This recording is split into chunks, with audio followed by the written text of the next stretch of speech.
Hello my Wolfpack and welcome back to another episode of our Pokemon Competitive Guide video. So today we're covering Tapu Koko. Obviously Tapu Koko has seen a lot of play. It has fantastic attack in base 115, pretty good special attack in base 95 and also a really good special move pool. Base 130 speed, meaning that it has got a lot of speed to it.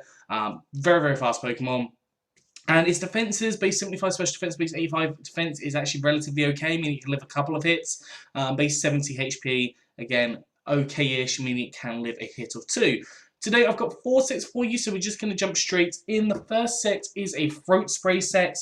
Combine that with hyper voice to allow you to raise up your special attack by 1 stage. So the idea here, hopefully first turn you can hyper voice, get that throat spray, get that +1.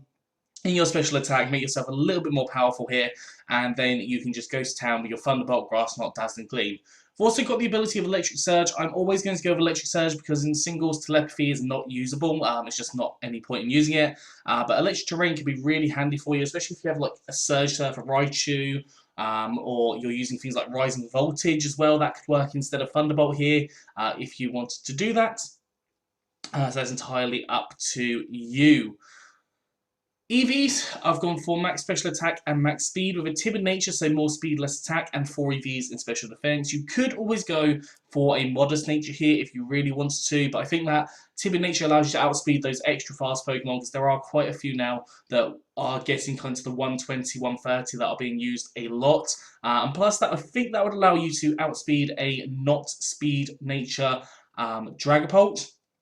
I think definitely you'd be able to do that, so that could work very nicely for you as well. Moving on to the second Tapu Koko we've got. Now this one is a little bit more of a variety Koko that you're not necessarily going to use as much, but it does have kind of some capabilities here. So on it we've got Leftovers, allowing you to heal yourself up. Electric Surge to set up the Electric Terrain, because that can be handy, especially with things like Terrain Pulse and stuff nowadays, and as I said, Rising Voltage. Default to get rid of any hazards. Now Tapu Koko doesn't take too much damage from hazards. It's the only one that's the concern is Toxic Spikes really here. But you could have put a Heavy Duty Boots on in this scenario if you wanted to mitigate that. You've got Roost, which is a healing move, is a transfer only move, so you have to transfer Tapu Koko from Generation 7 with it already taught, and the same with Toxic as well, but Toxic allows you to start racking up damage on different Pokemon, and it stops them from setting up as well, so it can be really handy for you. And finally I've gone for Thunder Punch. Now with that base 115 attack stat, I don't believe that Tapu Koko actually got Thunder Punch in the last generation, but obviously now having Thunder Punch and not having to use Wild Charge, which would obviously cause you to lose some health, will actually be beneficial for Tapu Koko in this respect. EV's gone for max HP and max speed with a Jolly Nature, so more speed, less special attack, and 4 EVs in attack. Yeah, this thing can be run in a variety of ways. You could run this as a really fast support Pokemon. You could run this as a really defensive mon, so max HP, max defense with a impish nature, or you can even run a max HP, max special defense with a careful nature. So it's up to you what you decide to go for on this one. You can run it however you like. Moving on to the third Tapu Koko we've got. Now, again, this has got a transfer-only move on it with Roost, but if you want to replace Roost because you're not transferring or you're playing in competitions which have to have the ready mark on them, essentially, you can put Iron Head on here. Having a Steel-type move could actually give you a lot of opportunities to be able to, for example, hit the rest of the Tapus, which could be a bit of, they are going to be prevalent. I think they are definitely going to be prevalent, and also Fairy types, which are all around the place. And also things like Glastrier, which, again, can have really high defenses, so you might just need something a little bit extra to take that out. So on here I put the Life Orb that allows you to increase up your power by 1.3 times. Can work very nicely for you.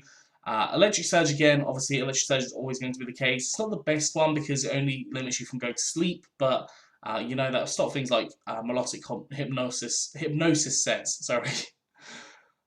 Move-wise, gone for Brave Bird. Brave Bird, powerful flying type attack, hits a variety of different Pokemon. It does dwindle your health down a little bit, so do be a little bit cautious of it. Obviously it can cause you to start fainting and be taken out a lot easier. If you want to go for a different move, potentially go for acrobatics, and then maybe go for like a berry or red card as an option there as well.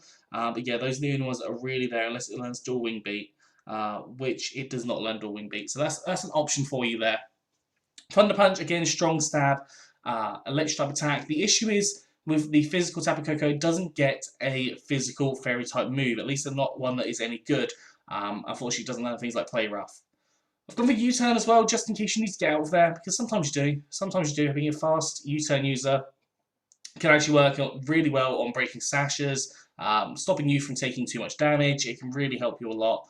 And as I said, Roost or Iron Head, depending if you've transferred it or if you're going for like a battle-ready competition. EVs, excuse me, EVs, there are basically, there's one way to run this. It's max attack and max speed. Now, you can go for Jolly or the Adamant nature. It's up to you what you decide to go for. I would probably veer more towards the Jolly nature, just to have that little bit extra speed to allow you to outspeed just those few more Pokemon. That can be a problem, but you can obviously go for the Adamant nature if you want to. That is entirely up to you. It's your choice. And moving on to the final Tapu Koko, we have got a choice specs set on here. Now, I thought choice specs work quite nicely. Obviously, we do have access to the throat spray, and I think I would personally prefer to use the throat spray, but you also have the choice specs variants. So on here, we've got Dazzling Gleam, powerful fairy type attack, boosted by stab, hits a lot of different Pokemon for a fair amount of damage. Now this is perfectly fine to be able to be Dynamax. In fact, most of these are perfectly fine to be able to be Dynamax to do that little bit extra. You could possibly even run a weakness policy Tapu Koko and then have like a Bulldoze user in doubles, for example. That could work quite nicely for you. Other moves are going for Thunderbolt, powerful electric type attack. It's a lot of Pokemon. Volt Switch in case you need to get out of there, because obviously that choice space is going to lock you into a move, and if you come in and you're predicting a switch, you can then Volt Switch out. And finally, Grass Knot to stop ground type users, because honestly they are such a pain in the backside for Tapu Koko.